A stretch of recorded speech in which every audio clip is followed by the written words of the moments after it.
as this is our inaugural show, let's start with the thing that has dominated the NFL this offseason for reasons that I cannot understand, I do not understand, nor will I ever even try to understand. But I acknowledge that it is something that all of you are fascinated with, and that's Shedeur Sanders. He's going to make the team. And every move that the Browns have made regarding Shedeur has set off Shedeur mania, Shedeur syndrome. People are championing this guy as if they believe he's Tom Brady, Patrick Mahomes, Lamar Jackson, and Peyton Manning all rolled into one. Okay? And I'll give you a great example of this.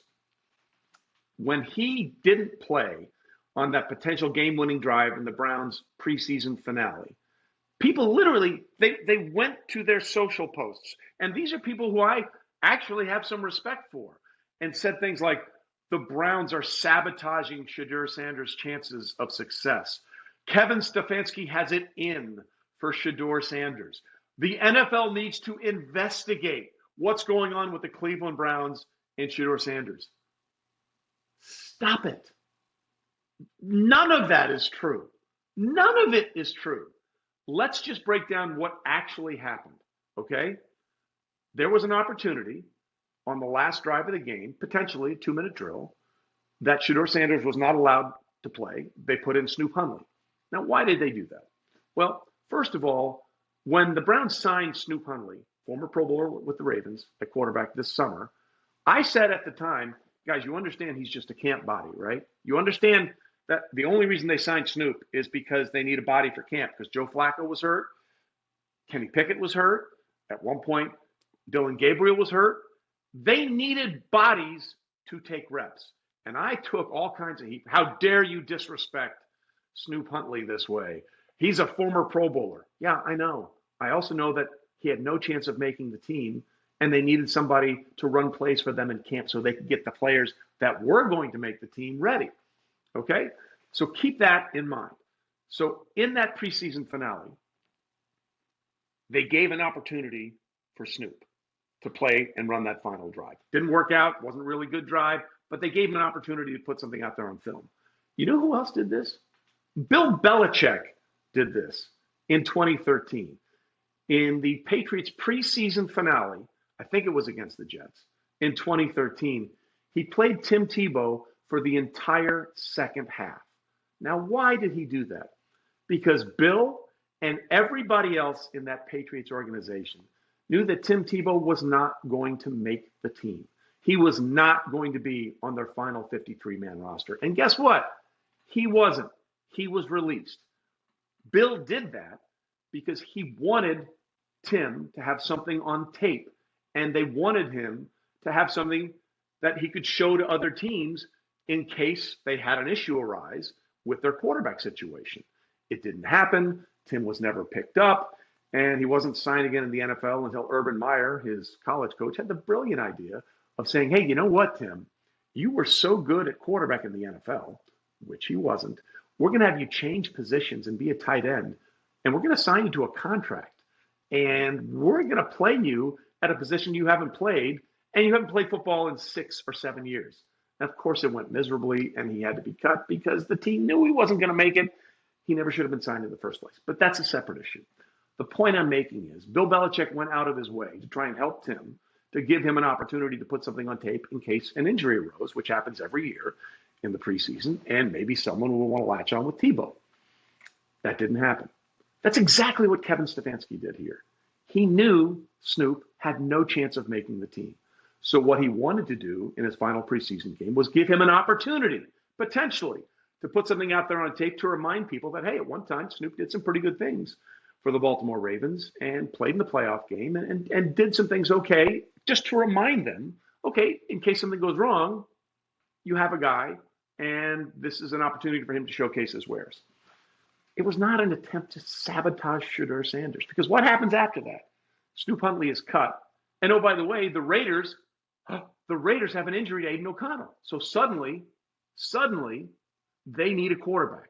And the Cleveland Browns have said all along, we're going to keep 4. We want 4, including Joe Flacco, who's going to be the starter. I don't care what you say. Joe Flacco has to be the starter to start the season. And if then they go 1-5 or 2-4 in the first 6 games, then you maybe turn it over. But Kevin Stefanski needs to win games. So Joe Flacco is the right choice to start at quarterback.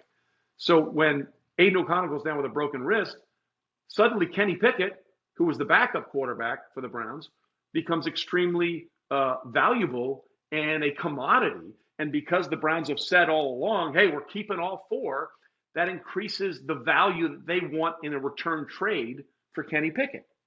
So then they make the trade. Kenny Pickett goes to the Raiders. The Browns get some compensation and draft picks. What does that tell you? It tells you Shedeur Sanders has already made the team, okay? So he wasn't sabotaged in his attempt to make the team. He'd already made the team. If he hadn't made the team, they probably would have put Shedeur out there to see what he could do in a 2-minute drill. He made the team on his first preseason start against Carolina when he played really well. He did not play well in the preseason finale. Granted, some of that was because of the players around him, but he also did a lot of things that were bad habits for him in Colorado, running around, holding onto the ball too long. Sometimes the best outcome of play is an incomplete pass. It's better than an interception, and it's better than a 14 or 15-yard sack. Sometimes that's the best outcome, and quarterbacks need to understand that. So when they traded away Kenny Pickett, it told you 2 things. One, Shedeur had made the team, so there was no sabotaging, yet then the delusional factor out there takes it a step further as well. They're not giving him a chance to start.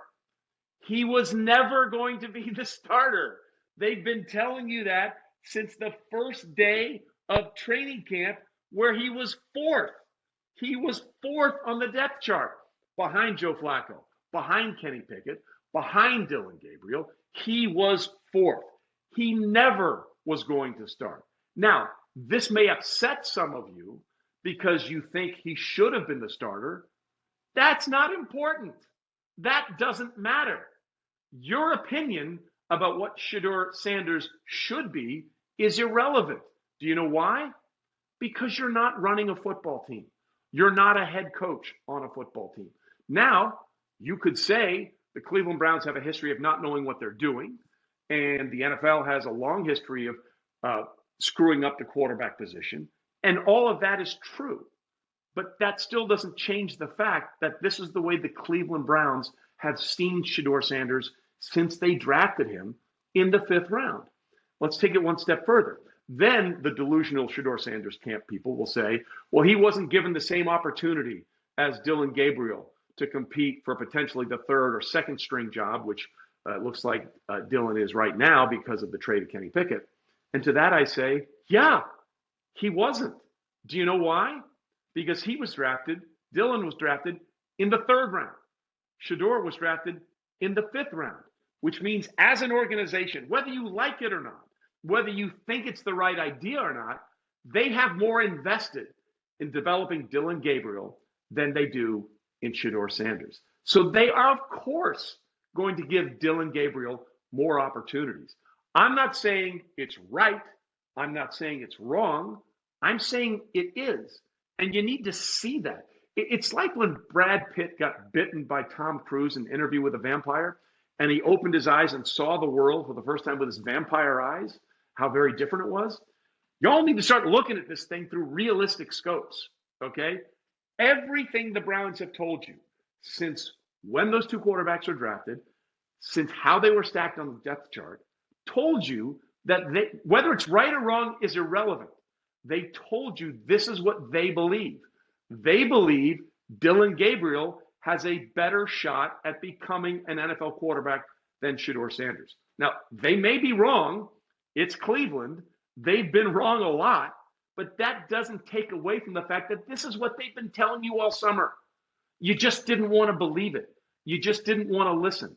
And yes, the NFL gets it wrong all the time. For example, the Seahawks, the year they drafted Russell Wilson in the 3rd or 4th round, I think it was the 4th round, they had already signed Matt LaFleur to be their, Matt Flynn from Green Bay to a big offseason contract to be their starting quarterback. But by the time the regular season had rolled around, they had seen enough from Russell Wilson to make him the starter. There was never an indication at any point during this summer that the Cleveland Browns saw enough to not only make Shedeur Sanders the starter, to move him off fourth on the depth chart.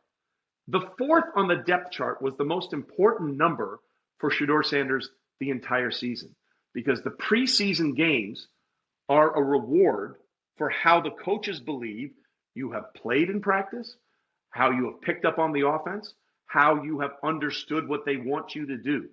Now, Shedeur still has an opportunity to turn this thing around, and because it's Cleveland and Joe Flacco is 40, they're probably going to lose some games and things will rise up the depth chart. I would expect Shedeur Sanders at some point this season to see the field. But two things were undeniable. He was never going to be the week one starter, and he was never really in danger of not making the team. So all these crazy theories, and the NFL needs to be investigated, and Kevin Stefanski doesn't know what he's doing. Kevin Stefanski, two-time coach of the year in a very short period as a head coach. 2 times head coach of the year. Ivy League educated. You're telling me all of a sudden he doesn't know how to read quarterbacks? He doesn't know how to understand what's best for his team? Because if you believe that, then you have to believe the conspiracy was to make Kevin Stefanski the 2-time coach of the year. You have to take away everything. So if you want to believe in this incredibly complicated league-wide conspiracy theory to hold Shedeur Sanders down, whose Colorado teams went 13-12, by the way, in his years there, then you have to believe that Kevin Stefanski doesn't know what he's doing. He never should have been coach of the year twice. He never should have had the success he's had getting the Cleveland Browns to a playoff appearance a couple of years ago, and also a couple of years ago when they had Baker Mayfield as a. You have to believe all of that doesn't matter. And how far gone do you have to be in this Shedeur Sanders camp to believe that all of that is true? It doesn't make any sense. Now, the Browns on many levels don't make any sense. And again, the NFL has been proven wrong time and time again, whether it was Kurt Warner, undrafted Hall of Famer, whether it was undrafted Tony Romo, who went on to have really good seasons with the Dallas Cowboys, whether it was Tom Brady. We all know where he was picked and eventually became the greatest quarterback in the history of the NFL. The NFL gets it wrong all the time. That's not what this is about. What this is about is understanding what the Browns were telling you from the start. Shedeur was always going to make the team, and he was never going to be the starting quarterback based on what they believe. What you believe is completely different, but in Cleveland, they don't care. And that is straight facts, homie.